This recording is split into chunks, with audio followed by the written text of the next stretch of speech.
But the economics wasn't sound as much as we tried, and you got to have a business. If you're going to have a business, it's got to make sense. We didn't get government grants or anything, but sometimes listening to all the problems of people, sometimes you should have got a social service grant. Sure. But we met a lot of good people. I met a lot of transgendered people, and that was the first time that I actually got to know transgendered people well outside of the bar scene. So I saw them in a different light. We saw lots of people coming in that told us their darkest, deepest secrets. I mean, I remember there was a time then where, you know, every week a gay man would come down and, you know, sit at our counter and start crying and saying, I just got my test results, I'm HIV positive. Or a woman would come in and say, oh, she fucked off with that backstop with the catcher of that other softball team. I knew she was cheating on. So you heard a lot of sad stories, but you also were there to see a lot of interesting things happening. Politicians would all come through because they had to make a stop at Harry's, and the famous Ellen Kiss, you know, where she came out on her TV show. The room was packed for that. So we had a lot of events there that were quite interesting. But now you go up and down the drive, it's very, very queer friendly. But I'll tell you something about the drive that is changing. There's a new edge to the drive where there's more homophobia, I think. It's becoming more homophobic again. I find a lot of young men, really, really angry young men, kind of walking down the sidewalk, you have to get out of the way.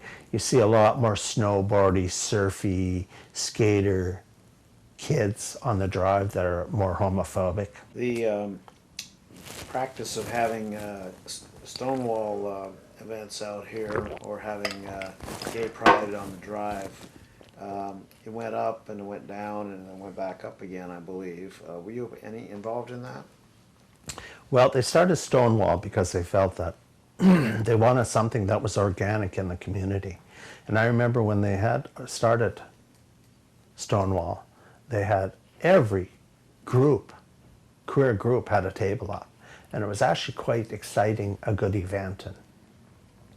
But then it got taken over by Pride Society, and it almost became non-organic, and it's not very successful. We do have the Dyke March, which is where they stop the traffic one day of the year and march down and have entertainment. That's just before the big march, right? Yeah. But what we did is, one of the things that Harry's did was we used to have our famous pancake breakfast, where we put tables all the way down the street, or down the sidewalk. And what we used to do is we had Pride or Stonewall weekend. On the Saturday, we would go and invite every person who lived on our block, including people who lived upstairs. And we'd go and knock on their door with a letter inviting them to a free. We'd set up all the things, and sometimes almost every house on the block would show up. They'd all have pancakes together. It was quite a neat thing. And then what would happen is then it would be open to the public. We'd supply all of the you know, the pancakes and the fruit and everything, and we donate it then to Stonewall. But what we did is everything that we collected that day, we would get volunteers from that organization. They'd do the collecting. They'd get all the money, and we would pay the expenses. And that was our way of doing it. Not like, you know, oh, it's $59 to go to some guy's big event, rave or whatever, and part of the proceeds are going to, you know, where the check never ever gets there. So I think we raised $2,200 was maybe our biggest day that we did.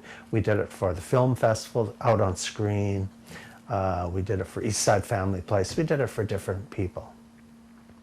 But those were great days. Lots of people would come by, donate what they felt, and it was kind of nice because it got people together, eating together, and reminded me of my days on the prairies. You know, those Those big suppers and stuff.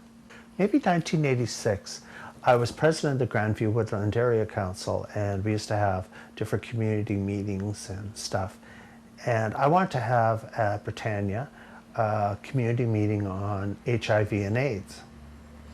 And what happened is at that time Kevin Brown was chair of the Persons with AIDS Society, which is the beginning of where the people that were actually had HIV or AIDS were actually running the organization. It was built so they had a voice directly rather than having advocates for them. And I invited him, and I invited, I can't remember who else I invited, but I was president. So we did it in conjunction with Britannia Community Center, Reach Clinic, and Grandview Woodland Area Council. So at that time, Cable 4, which was a different company, actually had an office on Commercial Drive. So they came and set up all the equipment. I was so infuriated because not even the board members of the supporting organization showed up. There were 8 people in the audience. But Kevin Brown gave a really, really good presentation that night. It was very moving. It was very informative. A member of the audience stood up, identified himself as John Kozachenko. That was the first time I ever met John Kozachenko. And he got up and said that he had been diagnosed as having ARC.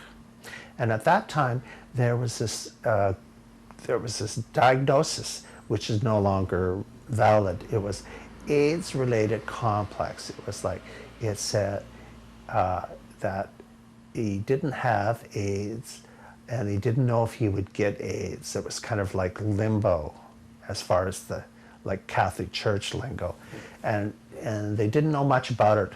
And at that time, they didn't know that if you had HIV, whether you go on to get AIDS. And at one point, they said, 10% were going on to get AIDS, and then it was 20, to the point where they said 100% was. So there was John asking. He says he knew no one else with this diagnosis, and he was wondering if he could meet with Kevin to talk to him. Kevin Brown went on to be this feisty guy that was in the media, in the politicians' faces. He became the first real face of HIV/AIDS in Vancouver, and he was brilliant. And this was a queen that was not particularly political, but I'll tell you, did he get political? Like, he was there always debunking all the myths. And of course, John Kozachenko went on to be known as John Kozachenko. That was his loving name. But John was at every event taking photographs.